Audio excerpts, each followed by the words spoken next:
I got kicked out of the bathroom because my husband wanted to take a shower. And so we're going to do this in my daughter's bathroom. I'll turn on this light. That helps a little bit. I was going to do my eyeliner, but I'll do my lips first.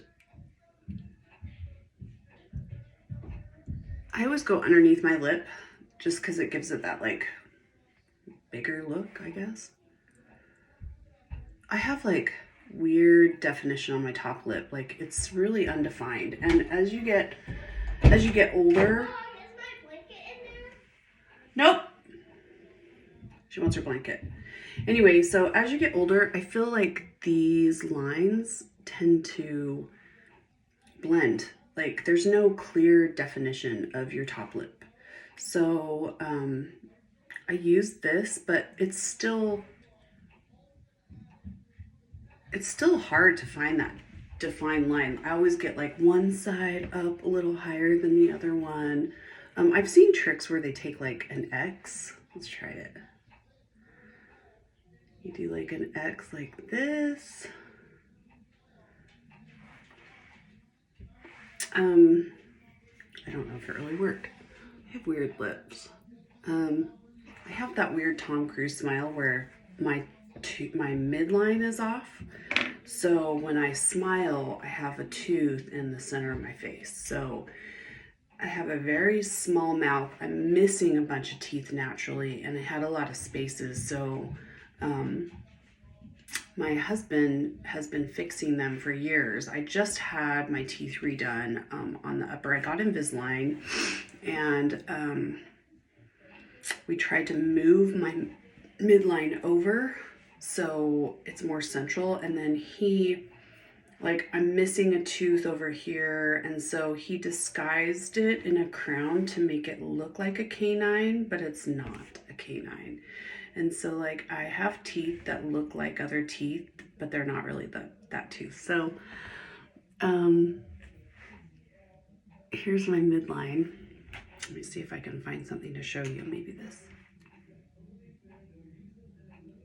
See? So it's moved quite a bit. Like that tooth used to be like right in the middle. It looked odd. But it's been like that my whole life. And I feel like my face is more full on one side. Like one side is just really empty looking. So I feel like that is reflected in the way my lips are and the way I talk. So like when I smile, I've tried to correct it, but it's really difficult. He has struggled with it a lot. He just sits and stares at my teeth when I talk. Of course, I don't know if that's a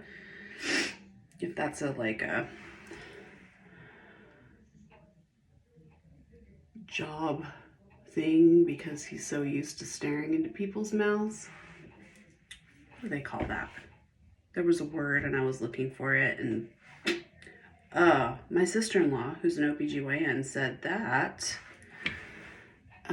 when I start my hormone therapy, my memory will improve. So that's another thing that I've noticed. Like just over the past 5 years, my memory is not as sharp. I struggle. I don't usually put eyeliner underneath my eye, but I'm going to do it today just for fun. I struggle just a teeny tiny bit with my memory lately. And it's just with word, pulling words. Like now, like I know the word, I can feel it in my mind, if that makes sense, but I can't pull it from my memory to use it. So my word cognition maybe is bad. I was an English wizard when I was little. So when I was in the first grade, I tested on a 12th grade English level. But my family was pretty poor when I was growing up. My dad was in the military, and so I never got that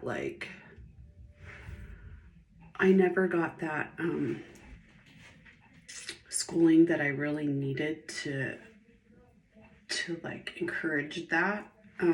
I just went from school to school every year, And I struggled actually in school quite a bit because while I'm really, really smart in English, I'm good in English and spelling and all of that, just word comprehension was always super good with me.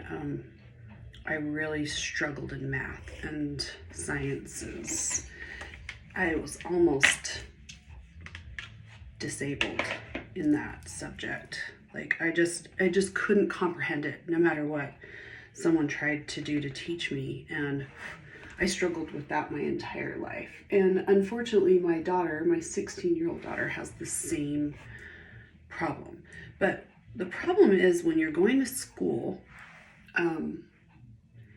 they expect you to perform on some certain level, and when you don't, you are labeled as retarded or incapable of learning, so you have a learning disability. I've always thought that people are stronger in certain things than other people, and I never cared for the labels. I never cared for someone going, well, if you can't learn math, you're less competent than someone else. And so I felt like I was very competent in certain things, and when I was growing up, I don't think it's changed a ton.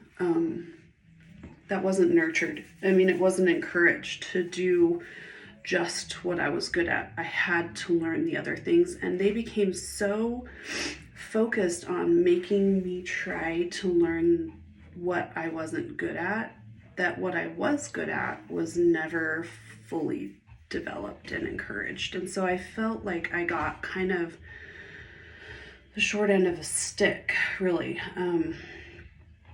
Part of the problem in my family too is my father is a finance professor, and he had a lot of the logical aspects of his brain that I never ever had. So he was super good at math, and he expected me as the oldest child to be the same way, to have that capability, and I did not. I was artistic, I could draw, I could write, I used to write stories, I used to draw a lot. I always wanted to be an artist or a writer, and that was discouraged because it wasn't a lucrative career. It was not going to ever make me money, and so they basically told me that if I didn't do and follow the same career paths as medicine or science or mathematics, then I was going to fail in life. So that was very much pushed on me, and I think in turn I was not able to develop properly. So I'm doing something in a career where I tried to do the best I could. I am in the medical field. My husband's a dentist, but I didn't do what I wanted to do. So I do dental billing just because my husband has employed me to do that for him. I used to work at a hospital. I was in nursing school. I never did finish. I did go back and get my substitute teaching license. So I do substitute in my spare time, but that was never what I really, really, truly wanted to do. My husband was kind enough to, when we built our detached garage, build me a craft room. And I have been able to stock it with amazing crafting supplies because he loves me. And I have filled it to the brim with things that I've always wanted to do. I can draw, I can make clay sculptures, I can... my latest thing that I've really enjoyed doing is actually embroidery. I'm learning how to embroider, and I love it. It is so fun. But one thing that I really wish I would have done when I was in college in Utah, southern Utah, I started taking a class for costume construction with the Shakespearean Festival, and I had to drop the class because I just couldn't afford to take that elective.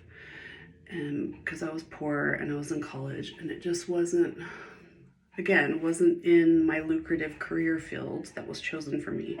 So I had to drop the class, and I really, really wish I would have just dug my heels in and maybe taken it and finished it, because I really would have loved it. I would love to learn how to sew. I know YouTube is an amazing wealth of resources. So there are so many people that are kind enough to take their time to do videos to teach you how to do things that maybe you wouldn't have learned in your everyday life. So now with the internet, I can go and look for a YouTube tutorial on how to sew. And I've really kind of been trying to look for one that would be good for me. I'm very much a hands-on learner. Like, you can explain something to me 100 times, but until I get my hands in it and start doing it, does that instruction sink in? So I'm not a verbal learner. I am very much a hands-on person. So I really have to be doing it with the instructor at the time, or it doesn't make sense to me. So I've watched a few, but I'm like, I get discouraged because I'm like, oh, that's very complicated. I don't know if I can do that. So I would like to, I do have a sewing machine, and I would like to have some free time someday to experiment with it. This is so clumpy. I can't even handle it. How do you guys handle clumpy eyelashes? I think I have an eyelash brush. But again, my husband is in the bathroom. So my hair's flat now. It was like super fluffy and very Karen-ish. But I'm getting my hair done next week. I'm trying to grow it out like longer. What are your opinions? Older women, long hair, keep it short? I never know what to do. Anyway, done with makeup. I enjoyed having you here. It's gonna be a great day. It's Christmas Eve day. I'm gonna go try and figure out what I'm gonna do with this. I hope everybody has a Merry Christmas and takes advantage of if they have vacation today.